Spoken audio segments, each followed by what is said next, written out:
you know the first and last one, and because of that concern, our government has sent us over here and various delegations comprising of all party members of parliament to different parts of the world, so that the world knows the threat which India has been facing from last so many years. And unfortunately, we have lost huge amount of human lives. Innocent people have been killed. And the fact of the matter is that this problem emanates from Pakistan only.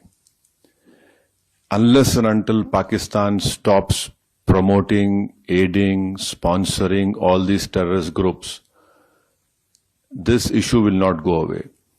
And India has exercised utmost restraint in dealing with this problem.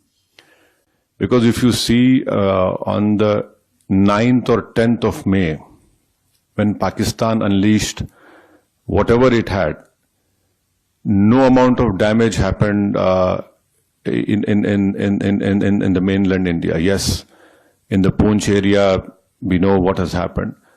But the air defense system, I mean, what has been said by the government in the media is that, all our technology, all our warfare was able to stop whatever was thrown from a failed state like Pakistan. You're absolutely right. A bomb blast took place in Rameshwaram. Those culprits have been caught. And let me also remind you that the 26/11 incident which took place in Mumbai, Ajmal Kasab was caught. Ajmal Kasab was given all the due process of the law, wherein Ajmal Kasab went through all the legal process of our country, and ultimately the court gave him the punishment. Even after that, the Indian investigators gave all the evidences which was required to the Pakistani government.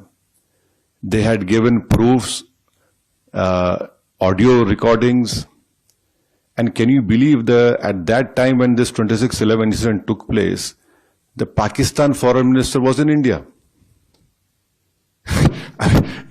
So this is a state which is not at all connected. It is not at all concerned about the safety and what the message that goes out. But unfortunately, because of Pakistan's intransigence, that trial didn't go further up. But when Bahrain was heading the FATF committee and Pakistan was